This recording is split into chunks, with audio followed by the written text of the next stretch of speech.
고린도전서 1장 18절, 우리 한 절을 두 번 읽겠습니다.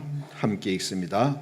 십자가의 도가 멸망하는 자들에게는 미련한 것이요 구원을 받는 우리에게는 하나님의 능력이라.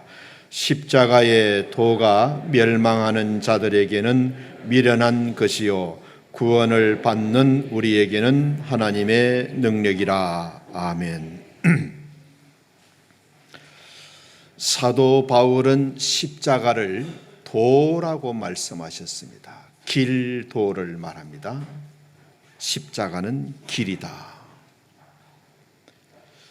여러분, 오늘 교회 오실 때 다 길을 이용해서 오셨어요. 만약에 길이 없다면 어떻게 될까? 사람은 어떻게 살고, 자동차는 어떻게 다니고, 배는 어떻게 가고, 항로가 없으면 비행기는 어떻게 될까? 세상이 혼란과 사고로 살 수 없는 곳이 될 것입니다. 길이 없다면. 예수님은 나는 길이요 생명이다 그랬습니다. 모든 생명은 다 예수님이 지으셨습니다. 요한복음에 보면 그가 없이는 지음받은 것이 하나도 없다. 세상 모든 만물, 세상 모든 인간은 하나님이 만드시고 지으셨다고 말씀해 줍니다. 그래서 우리가 생명을 가지고 있는 겁니다. 생명이 있는 것들이 다 죽으면 어떻게 될까요? 풀도 다 죽어버리고, 나무도 다 죽어버리고, 동물도 다 죽어버리고, 사람도 다 죽어버리고, 꽃도 다 죽어버리고, 식물도 채소도 다 죽어버리면 어떻게 될까? 살 수 없습니다. 그래서 우리는 생명이 있음을 감사해야 돼요. 길이 있음을 감사해야 되고 생명이 있음을 감사해야 됩니다. 예수님이 나는 길이고 생명이다 말씀하셨습니다. 길이 있기 때문에 우리가 얼마나 편안하고 안전하게 사는지 모릅니다. 생명이 있기 때문에 우리가 살아가고 있고 살아갈 수 있게 된 겁니다. 그 생명을 누가 주셨나요? 예수님이. 창조주 하나님 되신 예수님이. 인간의 삶은 꼭 가보지 않는 길을 가는 것과 같습니다. 한 번도 가보지 않은 길을 가는 것과 같습니다. 믿지 않는 사람들은 자기가 가는 길이 가장 바른 길이라고 생각합니다. 그런데 인간을 만드시고 세상을 만드시고 다스리시는 하나님은 그렇지 않다고 말씀하십니다. 우리 스스로 보기에는 바른 길 같지만은 하나님 보시기에는 바른 길이 아닐 수 있습니다. 함께 읽습니다. 어떤 길은 사람이 보기에 바른 것 같지만 결국은 죽음에 이르고 만다. 사람의 행위가 자기 보기에는 모두 깨끗하여도 여호와는 심령을 감찰하시느니라. 하나님 보실 때 누가 어리석은 사람이냐? 하나님 보실 때 누가 어리석은 사람이냐? 자기 생각을 기준 삼는 사람이에요. 자기 판단을 기준으로 삼고 살아가는 사람이, 죄송하지만 하나님 보실 때는 어리석은 사람이라는 거예요. 또 누가 미련한 사람인가? 예수님이 여기 길이 있다고 말씀해 주시는데도 굳이 다른 길을 가려고 하는 사람. 길 대신 예수님께서 말씀해 주시는 길을 놔놓고 굳이 자기 생각과 자기 판단을 따라서 자기가 가고 싶은 길을 만들어 가는 사람을 성경은 어리석은 사람이고 미련한 사람이라고 말씀해 줍니다. 구약의 이스라엘 백성들이 그랬습니다. 그래서 이사야 선지자가 가슴을 치면서 탄식합니다. 함께 읽습니다. 우리는 다 양 같아서 그릇 행하여 각기 제 길로 갔거늘 여호와께서는 우리 모두의 죄악을 그에게 담당시키셨느니라. 우리는 다 양 같아서 그릇 행하고 각기 제 길로 갔는데 이 길이 어떤 길이냐? 여호와께서는 우리 모두의 죄악을, 우리가 스스로 양처럼 마음대로 간 길은 결국 죄악의 길이고 하나님이 기뻐하지 않는 길입니다. 그래서 우리의 모든 죄악을 하나님께서 예수님에게 담당시키셨다고 말씀해 줍니다. 우리는 하나님 보시기에 그릇 행하고 자기 가고 싶은 대로 가는 양과 같습니다. 목자의 인도를 받고 따라가면 얼마나 좋은 길이 있는데 목자가 안내해 주는 그 길을 가야 되는데 우리가 자꾸 목자를 무시하고 목자를 떠나고 목자를 멀리하고 자기가 가고 싶은 길을 간다는 겁니다. 이 웹스터 딕셔너리를 보면은 양은 시력이 워낙 약해서 자기가 가는 길을 조금 가다가 보면 전체 대열에서 멀어지게 됩니다. 그래서 시력이 약하니까는 그 대열이, 그 동료들이 보이지를 않는 겁니다. 그래서 점점 더 동료들과 다른 방향, 다른 곳으로 가게 되는 겁니다. 그러니까 양은 스스로 길을 찾을 수 없는 짐승이에요. 마음대로 가버리면은 시력이 약해서 돌아올 수가 없는 짐승입니다. 그래서 양이 바른 길을 가기 위해서는 반드시 목자가 있어야 됩니다. 양과 같은 우리 인생이 이 세상에서 가장 안전하고 가장 복된 길을 걷는 것은 하나님을 목자로 모시고 사는 길입니다. 하나님이 지금 이사야에서 탄식하십니다. 인생들이 꼭 자기 가고 싶은 대로 가버리는 양과 같다는 겁니다. 목자를 따라가면 얼마나 안전하고 행복한 삶을 살 수가 있는데 그 길을 마다하고 자기 마음대로 길을 간다는 겁니다. 하나님 보실 때는 양으로 살지 않고 꼭 사자나 호랑이로 살아간다고 하는 것입니다. 양이 목자를 따라갈 때 가장 약한 짐승이고 가장 자기 방어력이 약한 짐승이지만은 목자를 따라가면, 목자 앞에 살아가면 양처럼 안전하고 복된 짐승이 없다는 말씀입니다. 그러면 예수님이 인도하시는 길은 어떤 길일까? 함께 읽습니다. 그가 찔림은 우리의 허물을 위함이요 그가 상함은 우리의 죄악을 위함이라. 그가 징계를 받음으로 우리가 평화를 누리고 그가 채찍에 맞음으로 우리가 나음을 입었도다. 한마디로 예수님의 길이 어떤 길입니까? 십자가의 길입니다. 그가 찔림은 우리의 허물을 위함이고 그가 상함을 입은 것은 우리의 죄악 때문이다. 그가 징계를 맞음으로 우리가 하나님과 평화를 이루게 되었고 그가 채찍에 맞음으로 우리의 모든 상처와 질병이 나음을 입게 되었다. 예수님이 인도하시는 길은 십자가의 길입니다. 이 읽은 말씀에서 반복되는 단어가 있어요. 우리, 그는 예수님이고 우리는 지금 우리를 말씀하고 있습니다. 예수님의 찔림은 우리의 허물 때문이고 예수님의 상함은 우리의 죄악 때문이다. 예수님이 찔림으로 우리의 허물이 씻음을 받게 되었고 예수님이 십자가에서 살을 찢고 피를 흘려 몸이 상하심으로 우리의 죄악이 하나님 앞에서 사함을 입게 되었다는 거예요.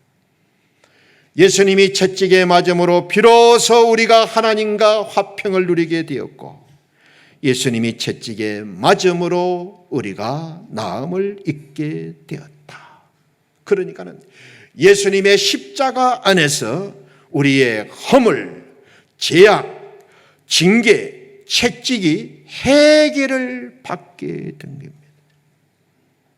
예수님의 십자가 때문에 우리는 징계와 채찍을 안 받아도 되게 된 겁니다. 예수님의 십자가가 우리에게 깨끗함과 자유함을 얻게 해 주셨다는 말씀. 언제? 이미 2000년 전에 저와 여러분이 이 세상에 태어나기도 전에 하나님이 예수님을 이 땅에 보내셔서 우리를 위해서 이렇게 해 주신 겁니다. 2000년 전에 나와 아무런 상관없이 단 한마디 상의도 없이 단 한마디 물어보는 말이나 동의도 없이 십자가에서 예수님이 우리를 위해서 이런 일을 이루어 놓으신 겁니다. 혹시 이 말씀을 들으면서 2000년 전에 일어난 일이기 때문에 나하고 무슨 상관이 있냐? 2000년 전에 나와 아무런 상관없이 일어난 일인데 지금 나하고 무슨 상관이 있을까? 이런 생각이 드실는지 모르겠어요. 예를 들어서 세종대왕이 한글을 언제 만들었습니까? 1444년. 제가 계산해 보니까는 약 580년 전에 세종대왕께서 훈민정음 한글을 만드셨어요. 그때 우리는 어디에 있었습니까? 세종대왕 보셨어요? 응? 나와 아무런 상관없이 일어난 일입니다. 그런데도 580년 전에 만든 그 한글을 전에도 사용했고 지금도 사용하고 있고 앞으로도 사용할 것입니다. 580년 전에 만들어진 그 한글이 지금도 전에도 앞으로도 우리의 삶에 영향을 미친다는 말씀. 절대 580년 전에 일이라고 나와 상관없는 일이 아니라는 말씀입니다. 영어의 알파벳은요, 주전 15세기에 피니키아 사람들이 만들었는데 약 3500년 전에 알파벳을 만들었습니다. 전 세계 사람들이 사용하고 있습니다. 3500년 전에 저와 여러분은 어디에 있었습니까? 3500년 전에 일어난 일이기 때문에 3500년 전에 만든 일이기 때문에 나는 그때 거기 없었기 때문에 지금 나와 아무런 상관이 없습니까? 아닙니다. 어디 가서 우리는 항상 이름을 쓸 때, 영어로 쓸 때는 이 알파벳을 사용해야 합니다. 비행기는 1903년에 미국의 라이트 형제가 발명했는데 약 125년 전에 비행기를 만들었습니다. 여러분 라이트 형제 만나봤어요? 말이라도 한번 걸어봤어요? 아는 사이입니까? 그 비행기 발명 안 했으면은 우리가 한국 갈 때 끔찍하잖아요. 125년 전에 만든 비행기가 나하고 무슨 상관이 있냐 말하면 안 되는 것입니다. 전에도 그 비행기를 사용했고 지금도 사용할 것이고 앞으로도 사용해야 됩니다. 수술할 때 마취제를 쓰잖아요. 에테르라 그래요. 이 마취제가 250년 전에 발명됐어요. 내가 그거 만든 사람 봤습니까? 대화나 한번 해봤습니까? 내가 모르는 사람이 만들었다고 나하고 상관이 없느냐? 아닙니다. 우리가 병원에 가서 큰 수술을 받든 작은 수술을 받든 치과에 가든 우리는 이 에테르의 도움을 받아야 됩니다. 그러니까는 몇백 년, 몇천 년 전에 있었던 일이라고 나와 상관없다고 말씀하면 안 된다는 것입니다. 내가 그때 그 세상에 있지도 않았지만은 그 도움을 지금도 누리고 받고 살아가는 거예요. 내가 보지도 알지도 못한 사람이 만들었지만은 그 사람이 만든 도움을 지금도 전에도 앞으로도 받고 살아간다는 것입니다. 그 일이 나와 아무 상관없이 되어진 일 같지만은 사실은 그 일이 나와 굉장히 연관이 많다는 사실입니다. 십자가도 마찬가지. 우리 기독교에서 가장 중요한 것은 예수님의 죽음입니다. 예수님이 살아서 하신 일도 많지만은 훨씬 더 크고 중요한 일은 죽음으로 이루셨습니다. 예수님의 죽음이 왜 중요하냐? 하나님의 아들이 우리를 대신해서 죽으셨다는 사실입니다. 하나님의 아들이 우리를 대신해서 죽으신 거예요. 하나님의 아들 예수님이 우리의 모든 죄를 다 짊어지고 우리를 대신해서 십자가에 죽어주셨기 때문에 예수님의 죽음이 중요한 거예요. 예수님이 우리를 위해서 대신 죽으신 일은, 잘 들으세요, 영원한 현재입니다. 영원한 현재. 우리에게 영원토록 영향을 끼칩니다. 전에도 영향을 끼쳤고 지금도 영향을 끼치고 앞으로도 영향을 끼칠 것입니다. 예수님이 우리를 위해서 대신 죽으신 것은, 하나님의 아들 예수님이 우리를 대신해서 죽으신 이 죽음은 영원한 현재. 전에도 이 예수님을 믿음으로 제사함 받고 하나님의 자녀가 되고 구원을 얻었지만 지금도 마찬가지, 앞으로도 마찬가지라는 말씀입니다. 우리가 살고 죽는 일에 영원히 영향을 미치는 영원한 현재, 영원한 현재인 것입니다. 예수님의 십자가는 단단히 기억하세요. 영원한 현재이다. 2000년 전에 골고다 언덕에서 십자가를 지시고 죽으신 예수님이 지금 나하고 무슨 상관이 있느냐 이렇게 말하면 안 됩니다. 영원한 현재인 거예요. 그 십자가의 예수님이 하나님 앞에서 나의 모든 죄 문제를 해결해 주셨고, 그 십자가 안에서 나의 모든 허물이 씻음을 받게 된 겁니다. 그 십자가 안에서 죄인이었던 내가 의롭다 하심을 입게 되었고, 그 십자가가 죄와 사망에서 나를 생명과 구원의 자리로 옮겨주신 겁니다.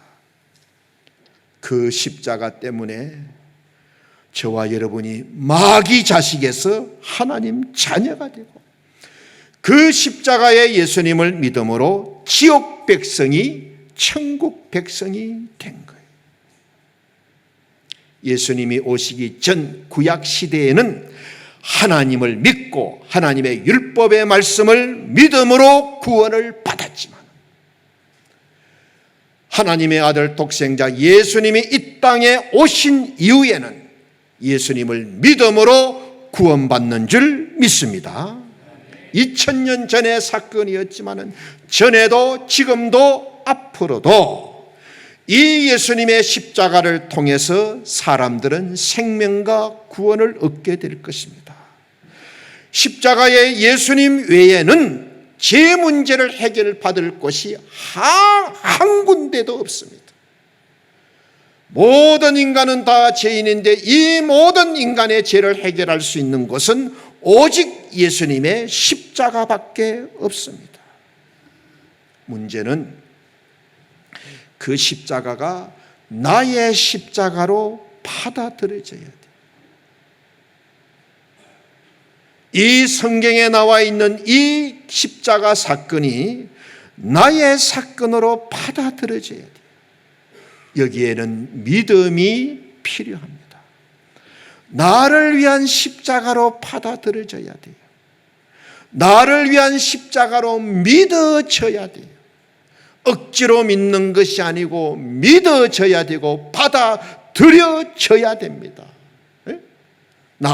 내 죄를 위한 십자가로, 내 죄 때문에 지신 십자가로 나에게 생명과 구원을 주시려고 주님이 십자가를 지셨다. 이것이 나의 십자가로 믿어져야 되는 거예요. 그 십자가가 나의 십자가가 될 때 나와 주님과 인격 관계가 되는 겁니다. 왜 믿어지지 않은지 아십니까? 다른 교회 교인들은 몰라도 여러분은 다 아십니다. 왜? 제가 여러 번 말씀드리기 때문에. 왜 성경의 이 십자가 사건이 나의 사건으로 믿어지지 않는가? 여러분이 말씀을 듣지 않기 때문에. 목사님, 내가 주일마다 말씀을 들었는데 왜 믿어지지 않습니까? 마음으로 듣지 않기 때문에, 겸손히 듣지 않기 때문에, 예수님의 말씀으로 듣지 않기 때문에. 성경은 분명히, 주님은 분명히 말씀해 주셨어요. 말씀을 듣는 자는 죽은 영이 살아날 것이다. 듣는 자는 살아나리니. 죽었던 영혼이 말씀을 들을 때 살아나는 거예요. 왜 안 살아나느냐? 겸손히 듣지 않고 믿음으로 듣지 않고 하나님의 말씀으로 듣지 않으니까는 믿음이 생기지를 않는 거예요. 믿음은 말씀을 들으면서 생기는데,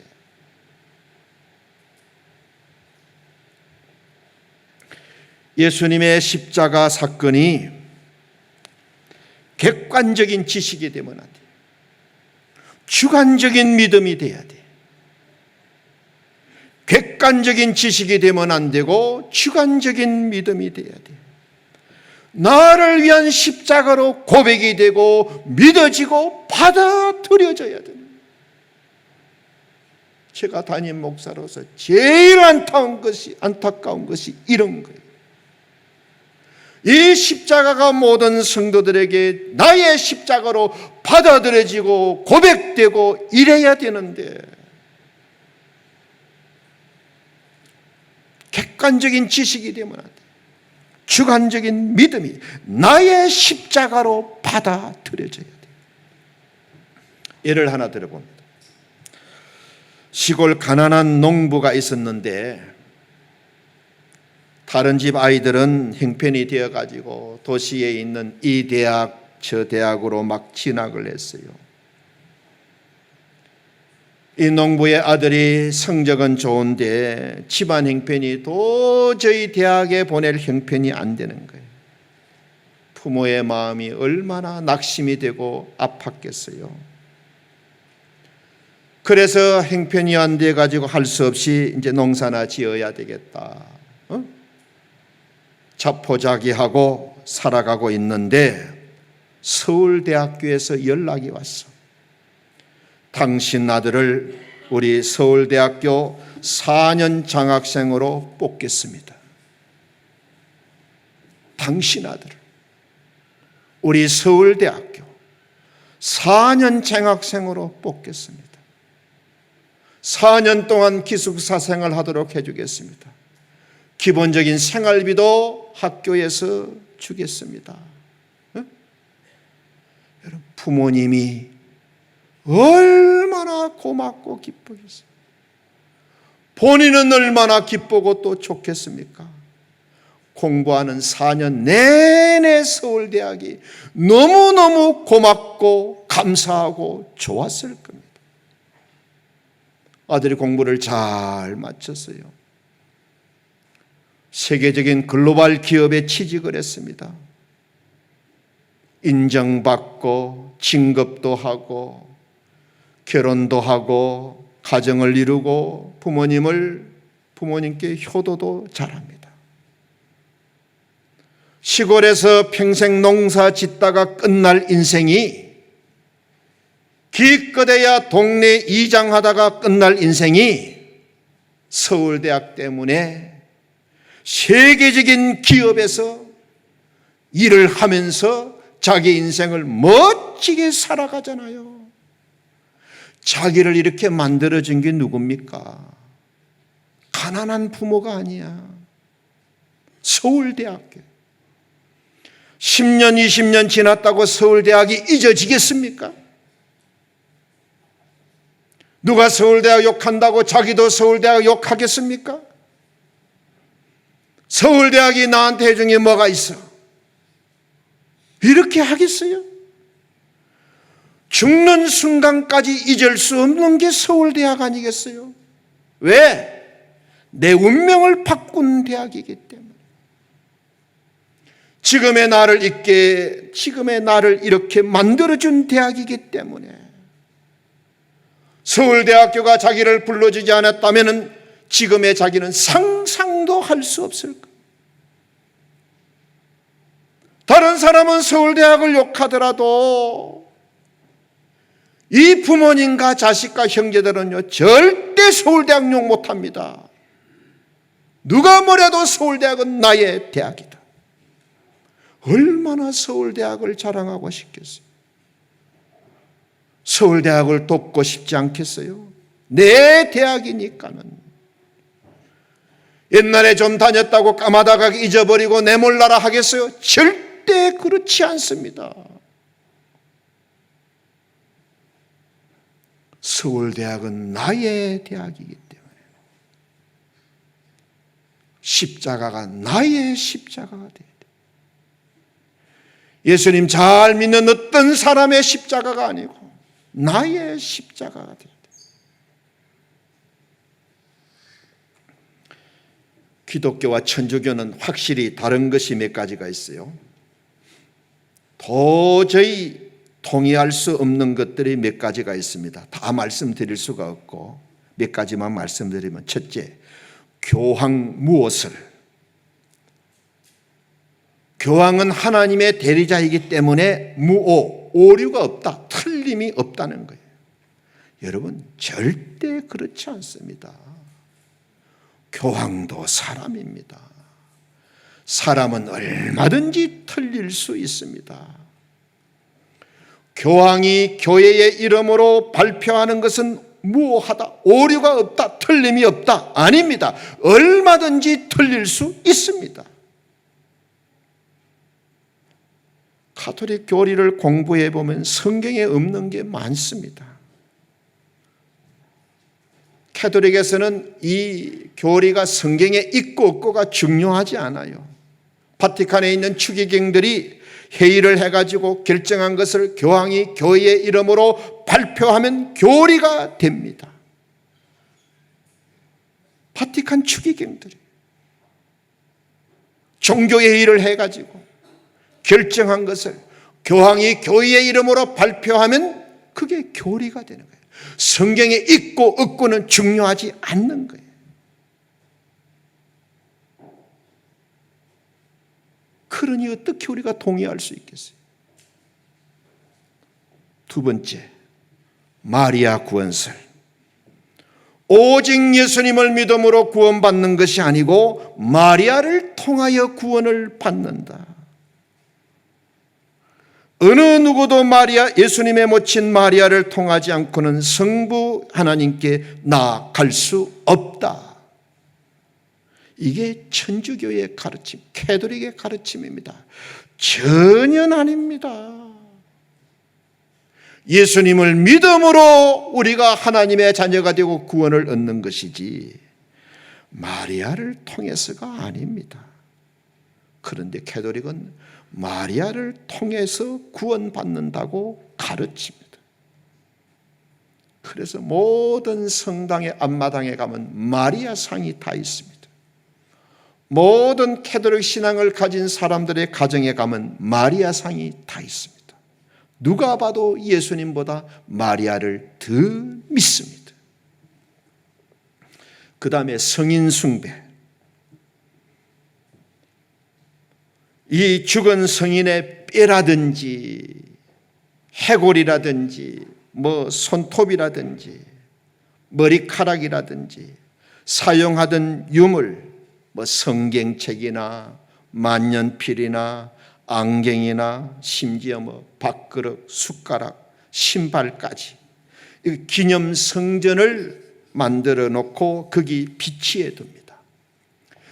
그걸 만지면 기적이 일어난다는 거예요. 그 앞에서 기도하면 기적이 일어난다는 거예요. 신앙의 위인 성인들을 통해서도 천국 갈 수 있다는 거예요.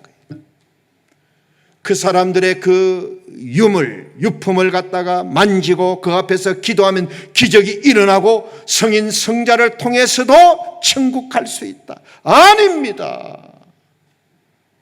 오직 예수 그리스도를 믿음으로 구원을 받는 줄 믿습니다.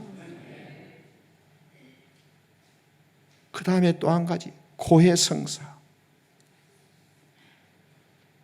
자기가 직접 하나님께 회개할 수 없고 중보자 신부, 캐톨릭 신부에게 고해성사, 죄를 다 고백하고 자백해야 제사함을 받을 수가 있다는 거예요. 내가 직접 하나님께 회개해서는 안 되고 중보자 신부에게 고해성사를 해야 제사함을 받을 수가 있다. 살다가 보면요, 남편이 아내에게도 못할 말이 있어. 아내도 남편에게 못할 말이 있어. 그런데 신부에게는 다 고백을 해야 되는 거예요.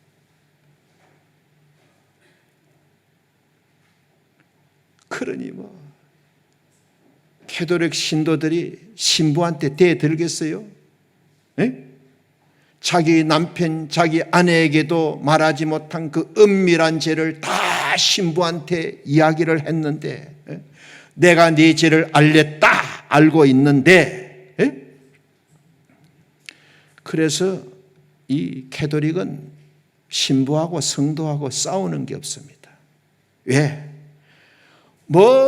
은밀한 못된 이런 모든 죄를 다 오직 신부에게는 다 이야기했기 때문에, 신부가 다 알고 있으니까 내가 네 죄를 알고 있는데 어디 가서 신부 물러나라 있다 이 소리 할 수 있겠어요? 여러분, 전혀 성경적이 아닙니다. 얼마든지 은밀한 회개가 가능합니다. 로마서 14장 12절에 보면, 이러므로 우리 각 사람이 자기 일을 하나님께 직접 구하리라, 직고하리라.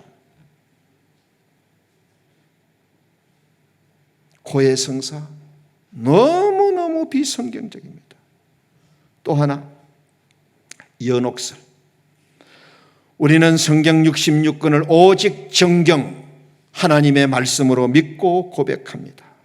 그런데 천주교는 연옥설을 합리화시키기 위해서 토비스, 유디스, 마카비서, 집회서, 벤사라의 지혜서, 시락서, 바룩서, 그리고 솔로몬의 지혜서를 성경에 더 넣었습니다. 이 책들을 성경과 똑같은 권위를 부여합니다. 지금 전 세계에 성당이 몇 개냐? 405만 5,979개 성당이 있어요. 그리고 대략 10억 2,500만 신도가 있습니다. 그런데 그 가르침을 보면은 교황 무엇을, 마리아 구원설, 성인 숭배, 고해 성사, 연옥설, 캐톨릭의 가장 중심적인 5가지 교리가 너무너무 성경에 안 맞습니다. 우리가 성경을 하나님의 말씀으로 믿고 고백하는 사람으로 볼 때 어떻게 교황이 무호할 수가 있어요? 어떻게 마리아를 통해서 구원을 받습니까? 어떻게 성인들의 유물을 우리가 만지고 하면서 그들을 통해서 구원을 받습니까? 어떻게 하나님께 직접 기도하지 못하고 신부를 통해서 기도해야 됩니까? 어떻게 연옥설이 있습니까? 네가 오늘 나와 함께 낙원에 있으리라. 연옥 갈 시간이 어디 있어요? 예수님이 십자가 한편 강도에 네가 오늘 나와 함께 낙원에 있으리라. 언제 연옥 갈 시간이 있어? 너무 성경과 기독교와 다른 거예요. 그래서 엄격한 의미에서 캐톨릭은 기독교가 아니에요. 그래서 우리 교회에서는 캐톨릭에서 영세를 받았어도 다시 세례를 받게 합니다. 왜? 신앙 고백이 너무 다르기 때문에.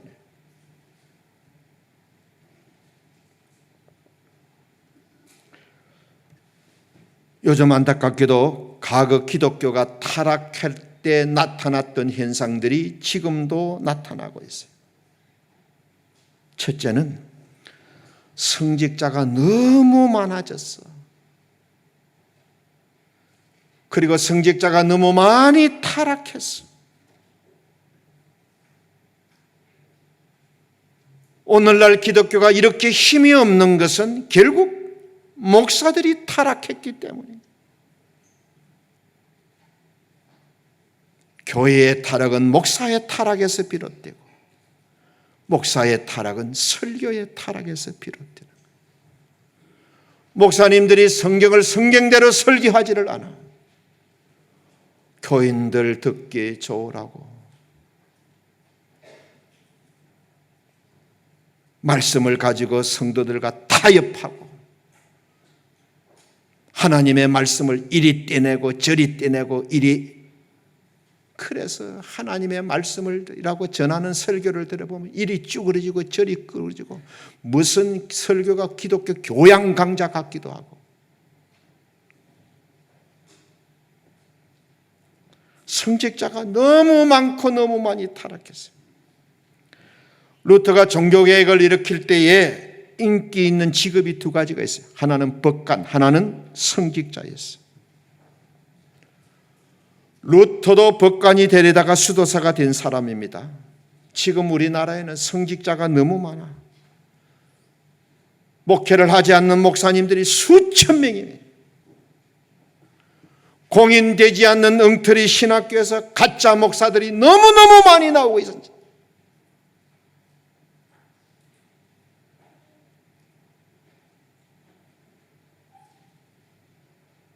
가짜 선교사들도 많아요. 파송교회도 후원단체도 없는 자칭 선교사들이 너무 많아. 그냥 어디 선교지 한번 들어갔다가 봉사하고 갔다 오면 그 다음부터는 자기가 선교사라 그래.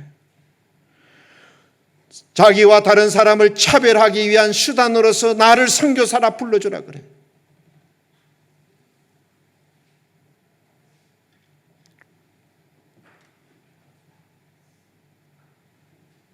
우리 교회는 선교사님들이 그리 많이 안 와요.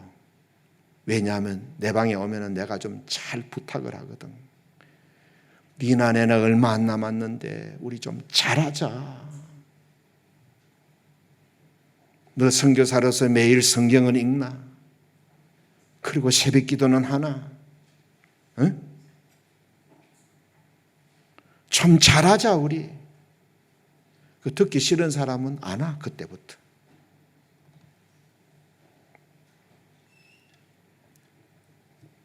두 번째, 성도들이 모이기를 피하기를 좋아해. 히브리서에 나와 있는 말씀대로 모이기를 피하는 그런 현상들이 많이 나타납니다.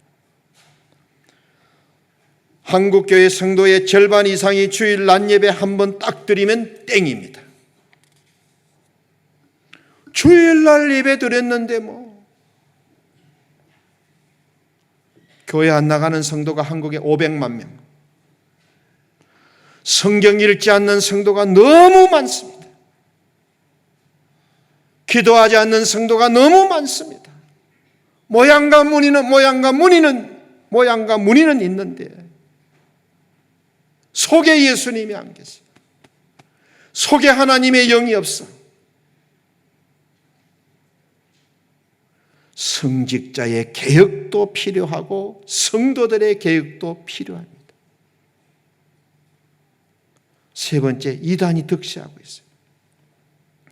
사탄이 이단을 이용해가지고 교회를 파괴하고 있어요. 오직 예수님, 오직 성경에서 벗어나가지고 이단의 가르침에 매력을 느끼고 이단으로 몰려들고 있습니다.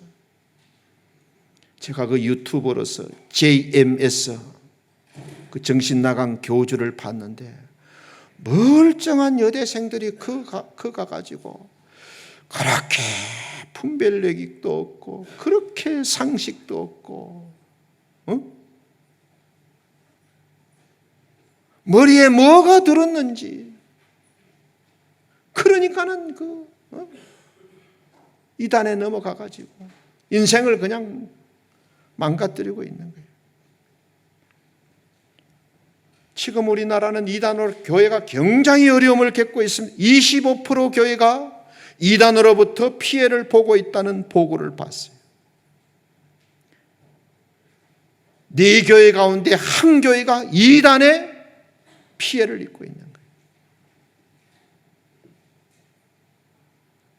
교회가 뭐 시끄럽고 담임 목사의 리더십이 약하고 교회가 웅성웅성하고 그럼 이단이 딱 들어와서 자리 잡습니다. 그러면서 딱 사람들을 통하는 사람들을 모아가지고 세력을 키워가지고 교회를 완전히 말아먹어버립니다. 갈라디아서 1장 함께 읽습니다. 형제들아 내가 너희에게 알게 하노니 내가 전한 복음은 사람의 뜻을 따라 된 것이 아니니라. 이는 내가 사람에게서 받은 것도 아니요 배운 것도 아니요 오직 예수 그리스도의 계시로 말미암은 길이라. 여러분, 우리는 이제 오직 십자가의 길을 가야 됩니다. 이 십자가의 길은 사람으로부터 나온 것도 아니고 사람으로부터 배운 것도 아니다. 예수님의 가르침을 따라가는 길이에요. 예수님의 가르침을 따라가는 거예요. 꼭 기억하세요. 교회적인 종교개혁도 필요하지만은 개인적인 종교개혁도 필요하다. 말씀을 마칩니다. 십자가 속에 4가지 보물이 있습니다. 4가지 보물이 있습니다. 첫째, 그가 찔림은 우리의 허물을 위함이다. 예수님이 찔림으로 인해서 우리가 허물을 씻음받게 된 겁니다. 두 번째, 그가 상함은 우리의 죄악을 위함이다. 예수님이 십자가에서 살을 찢고 피를 흘려 몸이 상함으로 우리의 죄악이 용서를 받게 된 겁니다. 세 번째 보물은 그가 징계를 받음으로 우리가 평화를 누렸다. 예수님이 십자가에서 우리의 모든 죄를 하나님 앞에서 용서받았기 때문에 죄인인 우리가 하나님과 관계가 회복된 거예요. 하나님이 우리를 보실 때는 여전히 우리가 죄악되고 부족하지만 십자가의 안경, 예수님의 안경을 통해서 우리를 보기 때문에 십자가에서 우리의 모든 죄를 하나님 앞에서 용서받았기 때문에 하나님은 우리를 죄 없다고 하시. 그래서 하나님과 우리가 평화가 있게 된 거예요. 네 번째는요, 채찍에 맞음으로 우리가 나음을 입었다. 이 십자가 속에 있는 4가지 보물입니다. 그가 찔림은 우리의 허물을 위함이요 그가 상함은 우리의 죄악을 위함이요 그가 채찍에 맞음으로 우리가 하나님과 평화를 누리고 징계를 받음으로 평화를 누리고 채찍에 맞음으로 우리가 나음을 입었도다. 십자가 안에 이 4가지가 들어있습니다. 여러분, 십자가를 볼 때마다 이 4가지 보물을 꼭 기억하시기 가시기를 바랍니다. 기도하겠습니다. 하나님, 십자가를 말씀드렸습니다. 이 십자가가 나의 십자가로 받아들여지고 고백되게 하여 주옵소서. 십자가 안에 있는 네 가지 이 보물을 늘 기억하면서 주님이 찔린 것 때문에 우리가 허물을 사함을 받았고 주님이 상해 주심으로 우리의 죄가 용서를 받고 주님이 징계받음으로 하나님과 우리 관계가 회복되고 주님이 채찍에 맞아 주심으로 우리가 나음을 입게 되었습니다. 십자가는 우리에게 능력이고 우리에게 길이 됨을 믿습니다. 이 십자가의 은혜를 누리고 살아가는 복된 성도들이 다 되게 하여 주옵소서. 예수님의 이름으로 감사하며 기도드립니다. 아멘.